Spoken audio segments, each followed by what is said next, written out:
I'm your host, Eric Karkovac, and today I've got the co-founders of Clay, Zachary Hamid and Matthew Achariam. They founded Clay in 2018. Is that right, guys? Correct. Yep. Thanks for being on with me. So I think Clay is an interesting product. We're going to get into the acquisition by Automattic in a little bit, but this app is kind of interesting to me because, you know, we have our contacts so spread out these days, right? You've got your Facebook accounts, your LinkedIn accounts, Twitter.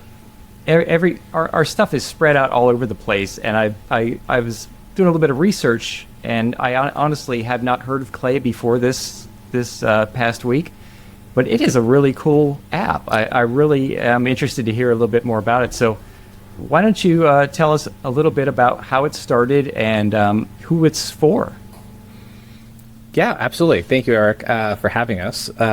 We started Clay because we felt that exact pain point, that sort of our contacts were in so many disparate places. I think a lot of people have their phone contacts and they have, your top family members in there, friends in there. But there's a long set of people below that you add over time, business relationships, personal relationships, that often you'll just add and you'll never sort of re-look at again in your phone contacts. And so what Matt and I both had experiences where we were sort of very naturally trying to keep in touch with people over time, and we're intentionally broad there. It's not just personal connections or professional connections; it's both. And we had been burned by a lot of previous apps that had come in the space. In the early 2010s, late 2000s, there were a lot of either contact apps or Web 2.0 sort of social apps, like social address book type apps. All of which, tried to pull from maybe your Twitter graph or your Facebook, friends and things like that. And very quickly, they would last 1 or 2 years and they would be shut down. And so when we started Clay, we had a few core principles and tenets, but one of them was, number one, that these are your contacts. They should be yours. There's a lot of sort of data ownership and portability that we believed in around that. And then there was also this, there was a very strong design ethos. We really wanted to make it something that you enjoyed using, that felt at home on your home screen, that was very tightly integrated with all of the different ecosystems that we partner with today. And then Matt and I also, we have been in the tech ecosystem, tech community since graduating college, basically, and we got our start, developing WordPress sites. So I think that ethos of let's have plugins, let's have integrations that allow you to extend and build the product into what you want it to be. That was very sort of core to sort of what we wanted Clay to be. And so we actually just built it for ourselves. We're both sort of engineers, and I built the iPhone app and Matt built the website and the back end and the design, and we just sort of put up a landing site and said, does anybody want this? And we actually did that with a story, which is still on our website, clay.earth/story, where we talked about actually David Rockefeller, who had index cards, and he would take notes of every meeting he had, and just a really interesting sort of vignette about somebody who did this. And when we put that up, people came out of droves and were like, hey, I actually do this too. I just take notes after meetings, or I just jot down in my notes app a few things that I remember about a person. And so that was really the origin of Clay, and we then set off to build what we thought would be the best, we call it a home for your relationships. So a place where your personal, professional, friends, connections, people can live along with the information about them. Yeah, I thought I read that story about Mr. Rockefeller, and I thought that was very interesting. Somebody in that position to keep this book, basically of all the contacts he made, no matter who they were or where they were from. Just that ability to go back and remember something, a detail about somebody. So I can see how Clay kind of is the modern version of that. And I think, as I said, I think it's needed because we have so many different social networks. We have so many different places to connect with people. I see all the integrations you guys have right now. I see ChatGPT as part of it, Gmail, Google Calendar, Facebook, X, Notion, iMessage. There are a few others going in there. I mean, what was the challenge maybe in getting that interface to work with all of those different services and to kind of tie it in a way that folks using the service could actually kind of, easily read and understand? Totally. This is we could spend a lot of time on this. And I think the main principle that drove us when we were sort of understanding and solving this need was really understanding the problem. So I think Lasted and I, Zach, tallied this number up. Like, we almost had 1,000 discussions via email, via calls like this, with just people just trying to understand really deeply what they were trying to do. And I think there were a couple of themes that emerged. One thing was that this idea that everything is fragmented and everywhere. And so we said, cool, the first thing that we need to do is really bring everyone into one place. And so that's why Home for Your Relationships was the tagline that we came up with. Once we had everyone in that one place, it was then, okay, what do you do with this? And so most people really had a lot of issues with reaching the limits of their memory. So if you look into the studies, there's Dunbar's number, there's a whole host of other things that talks about the limits of us as humans, which, tops out at having a general level of awareness of 150 people or so. And so once you reach that edge, it becomes actually very, very difficult biologically for us to keep those relationships top of mind. So we said, hey, let's just develop a suite of tools, because we're tool builders, that actually address those things. And all the way from like automated reconnect reminders to bringing key moments in. And so that was that set of features. And so we have a bunch of features around that. And finally, once you have that all in one place, Zach alluded to this earlier, but there's this idea of data portability where your relationships are inherently yours. You need a beautiful place for them to live, and then you want to do things with them. So whether it's moving them into ChatGPT so you can ask queries about your network, or productivity software, or emails, or weddings, or what have you, we had to make those very clear. So those were the three sort of like problem areas that we noticed, and we said, let's just keep listening to our customers and solving problems. And it sounds very simple, but it took us years to sort of like hone in on that and really like craft and refine, through each iteration. And we ship very, very quickly. We have weekly product cycles, and we almost ship daily in a lot of cases for different features. And so that allowed us to really address that wide swath of problems. And it just keeps going back to this human aspect of it, right? Like humanized, sort of human-focused design, which has been very popular lately in consumer software. Yeah, I mean, that I can only imagine the challenge just in working with all the different APIs that you have to get through. I know just working with Meta's APIs or Google's APIs can be a challenge in itself. So then you're kind of multiplying that by all these different services you're trying to pull together and put it into something that is easy to consume. So I can only imagine, what you've had to go through for that. Now, I've also seen that you guys have some AI capabilities with this now, including the cool little demo on your site where, you can email someone through an AI prompt and invite them to dinner or something like that. How important is that to where you guys are going here as we move on? Yeah, I think, we are users of these products. We, are trying to understand sort of the edges of what they make possible. And I think again, like Matt said, a lot of what we do is driven by our users and driven by our sort of what they're looking to do and where they're looking to do it. And a lot of them have moved a lot of their productivity work into some of these tools. Now, a lot of what we think about is number one, what does our data set make possible that it is not possible in these tools today? And what we found is just using it on like my personal network, when you're looking for someone, when you're trying to draft an email, when you're when you're doing any sort of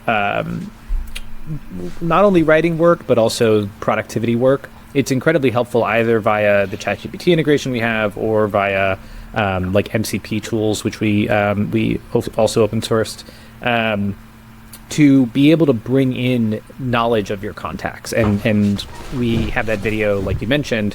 What we're trying to show there is that the biggest missing piece, we believe, today in a lot of these AI tools is the personal context part. And there are many different ways, different tools. Every company's trying to solve that in a different way. Even last week, you saw at WWDC, Apple is trying to do more on-device context and learning and inference. And we're very excited about that. And Automattic product day one was featured in that as well. And so whether it's on device, whether it's as part of an MCP tool, as part of Claude or something, or it's a ChatGPT integration, what we're trying to think about is what is that unlock as a product experience and as an output for some of these tools. And so we did an initial rollout of Nexus, our AI Copilot. And our members were back to us and they were like, I use this for making groups of people and searching my network more quickly. I use it for drafting emails. I use it for drafting intros between two people where, somebody would spend 20 minutes looking at like, okay, let me pull up this person's background and my notes about them and how we met, and then this other person's background or whatever. And they would write this like very personalized, crafted email. And, AI cannot do that today, but using Clay, it can get you much closer than you would be if you just said, introduce these two people, because we have the understanding of who the person is, we have the understanding of how you know them, we have the understanding of the context of your relationship, and we're bringing that together in a way that is much more limited in scope for the AI. So from a privacy perspective, we're trying to keep it as limited as possible, and again, all of this is opt-in. And a lot of what we're thinking about is, okay, what does it look like, again, on device, just on your computer? What does that unlock from a sort of from a productivity perspective as well? So there's a number of different tools, and the space changes so quickly, which is really exciting to us. And there's like new things every week.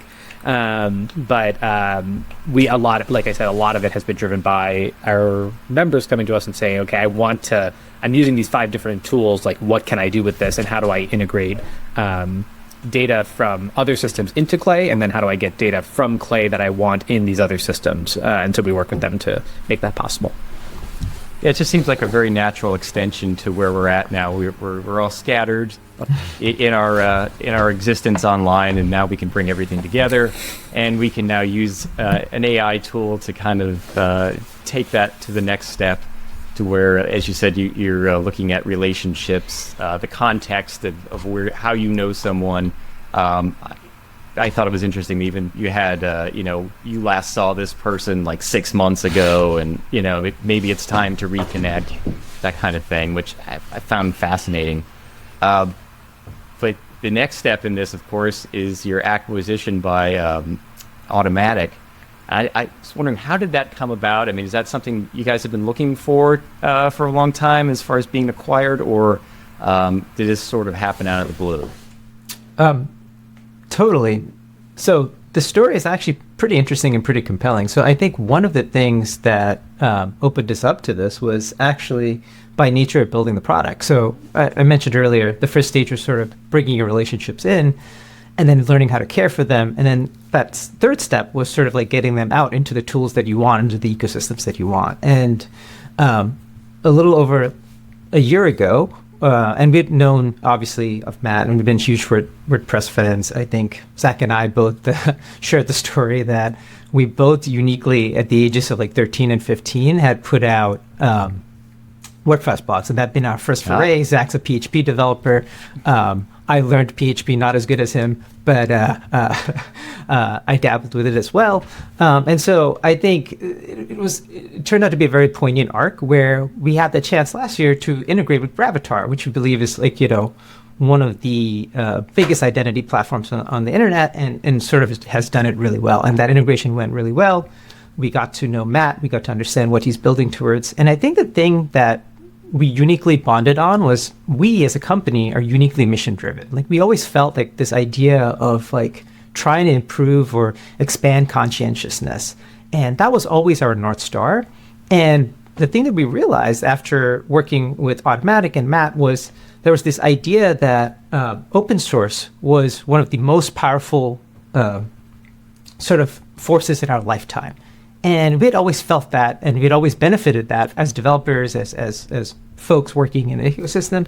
And we realized this is how we could achieve our mission. And so those conversations sort of naturally evolved into like, hey, like, why don't we team up and work on this together?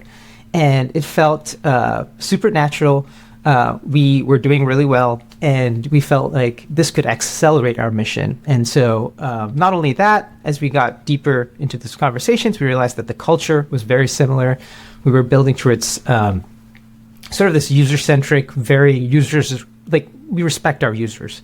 And we want to build wonderful things that helps move humanity forward. And I think that's always been a core value for them. And and so that led to us being like, let's team up and work on this together. And we've only only been accelerating from there, right, Zach? I feel like that's probably the and it's really interesting to see how all of Automattic's properties work across this. And I didn't, you've mentioned some of them, Eric, but you've got Gravatar, which is where we started the integration. There's Beeper, which we're very excited about, and the sort of like messaging pillar and how we integrate there. There's also products like Jetpack CRM and other sort of people primitives in WordPress itself, and then also other Automattic properties that are particularly interesting. So the through line of identity and networks goes across and cuts across a lot of Automattic's properties, and I think it's been a core focus for them, but it's also something that we're particularly excited about because the internet, their sort of position as a standard bearer for internet standards and internet sort of APIs. There's never been a more exciting time to be innovating in the space, given how many new platforms are out there, open source platforms, and standards are coming up. So you're seeing that come out from Automattic. They're part of working groups. They're part of consortia. They're working with other partners in the space, and so that is also particularly exciting to us. So yeah, it seems like a bit of a good time to be doing this. With Automattic, it has been acquiring some other products, like you said, Beeper, I think Day One was another one, that are kind of in the business of connecting people. So I would have to think that that Automattic's got a lot of plans for you guys with with some integrations and things like that. What are your long-term goals now with this? Has that changed a little bit since the acquisition? I would say it's, again, I think the way we've thinking about it, it's the long-term mission has stayed the same, but now we can accomplish it a little faster through these integrations and through this idea that there's this company and organization that's been doing this for 20 years and really, really understands how to do this well. So there's a lot of synergies.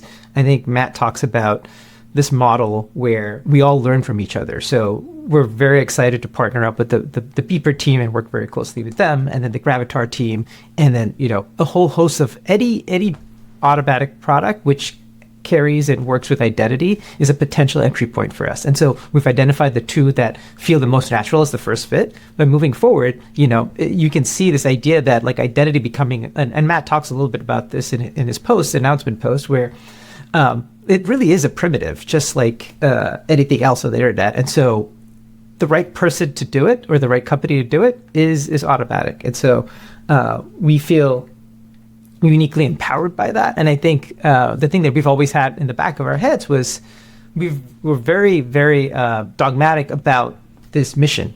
But we were flexible in the journey on how to get there. And this was a great opportunity for us to sort of move quickly towards that achieving that.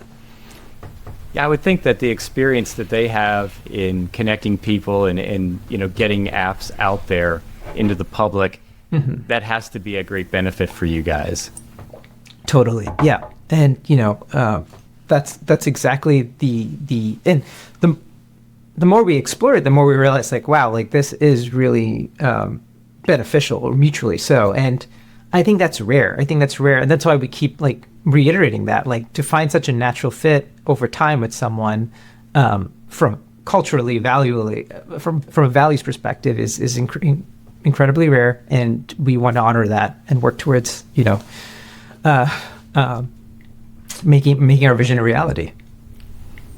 I'd have to imagine too, like when you're in that stage of maybe being acquired, we see it so often in tech that a large conglomerate will come out and buy a smaller firm, and there's always hope for growth and things like that, and they just kind of let it stagnate. But we've seen that time and again, and I kind of feel like Automattic is not one of those companies that's going to do that. They actually seem to want to continue developing and let the whoever they acquire kind of continue on their path, which I think as a founder would be pretty attractive.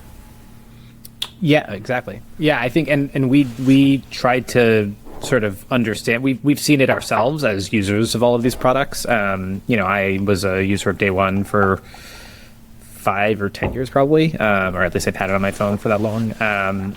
Same with Pocket Casts. I think we've used all these products ourselves, and I certainly did not feel the velocity go down. I think going through the process, we were like, okay, let's chat with teams there, chat with people who have gone through it. Like, what is the are we seeing something different? Are you somehow pushing against the grain on some of these things? And the answer is no. Like that's because of, not in spite of Automattic support and Automattic's belief in these products remaining largely independent, with some sort of shared infrastructure, shared sort of help between them. But for the most part, Day One is doing what Day One is doing and has always done, and is the app that I loved and downloaded that won an Apple Design Award. And same for Beeper, and same for Pocket Cast. And so, I think to your point,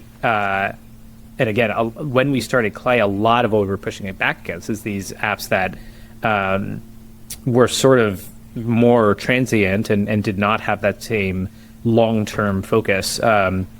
And you see this with Matt and his focus on decades-long horizons and the 100 years, supporting WordPress and WordPress blogs for 100 years, and I think there's a long-term focus and a long-term belief in the permanence of the web, like making sure that this data does stay up and that like links stay up and like all of these things do not shut down, because it does actually like that rots over time, and we're really real strong believers in that.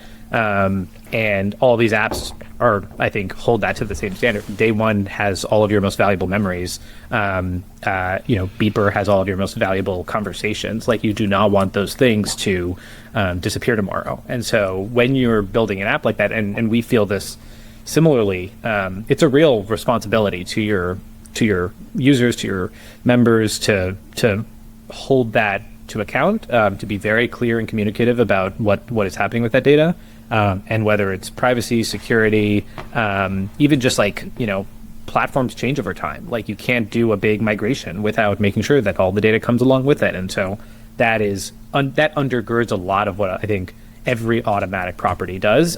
Same for WordPress, same for the independent apps. So that's really exciting to us. Yeah, I mean, even when you think about WordPress, it's famous for backwards compatibility. I'm a web designer. I've had sites that are 10, 15 years old, and I can still update them, and they still work, which is kind of a miracle in modern software. We don't have to overhaul things. It really is. As a user. So I think you're kind of in the right spot if that's your if that's your long-term goal to keep that data going and keep it alive.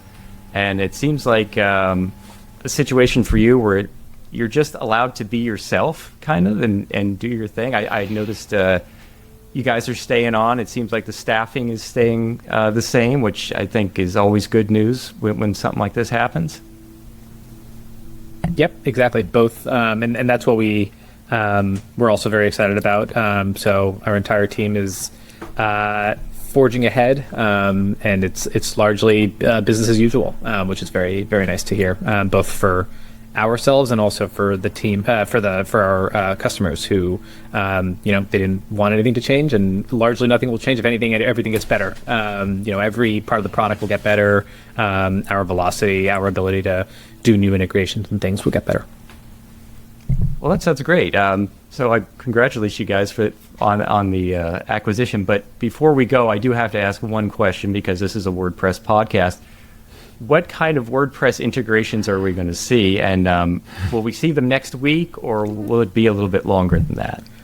We've talked with Matt a little bit about this. I think we are putting together that roadmap. I think high level, again, not promising anything, but Matt has thought for a very long time about what the people primitive looks like within WordPress, and there are all sorts of places as a WordPress user myself where it would be nice now that you have Gutenberg and you have sort of the ability to add blocks. We've seen this with actually our Notion integration as well. Similarly, they had this idea of in internal docs, you're mentioning other people all the time, and what does it look like when I @mention somebody, or what does that like block look like? And Gutenberg and WordPress, you're messaging people all the time, you're commenting with other people, you're mentioning other blogs or people that are represented by blogs. So there's a lot of people related stuff, and we haven't even touched on the sort of other systems that people build on top of WordPress that also touch on people, including CRM. So there's a lot of thinking and complexity and sort of institutional memory that the whole WordPress ecosystem has around that. And so we're downloading that and thinking through it. But we're really excited about the possibilities of the people primitive, the relationship primitive, and how that links in through identity, contacts, comments, all of that stuff. It seems, I could even imagine, membership sites, WooCommerce sites. That would be an interesting integration with customer relationship data, all those types of things. It just seems like it could really skyrocket from there. And then when you're tying AI in with it, I could be using WooCommerce and I have an order, and maybe I ask AI to send an email to this customer and thank them for what they purchased, and hey, if you need this, why don't we do an upsell? That type of thing just seems like it's a natural fit. Well, sorry, just one other thing on that before. No, yeah, we love that, and I think the idea that your customers and your audience and your blog audience, your mailing list audience, like all of those things, we've seen. We've had our customers talk to us about like, hey, I want to merge these things together, and I want to know that somebody who was they were subscribed to my newsletter for a while, and then they placed an order, and they also follow me on social media, and they subscribe to my blog, like all of those things. I think creators and businesses really think about it holistically, but a lot of modern software views it, what is the difference really between a subscriber and a customer? Like at the end of the day, you have an email address, and that thing can work across all of those properties. So we're very excited by that, and by the, I think WordPress operates in all of those different verticals, and there's very few players that do. So that's one that we're also excited about. Yeah, it would seem like there's a lot of potential here to integrate Clay into all sorts of Automattic products, and maybe even more third parties, I'm sure. But guys, I want to thank you again for coming here today. I appreciate your time, and again, congratulations on the acquisition. I hope everything goes the way you're hoping, and thanks for being on the WP Minute. Thank you, Eric. It was delightful to be here. It's rare that we get the time and space to reflect on our work, and for someone to so thoughtfully ask a bunch of really, really poignant questions. So thank you as well for having us, and we really appreciate it, and happy to do it again. Awesome. Maybe we'll catch up in a year or two and see what else we've got going on. I can only imagine where you guys are going to be in that bit of time. Would love that. All right. Well, thank you again, and good luck.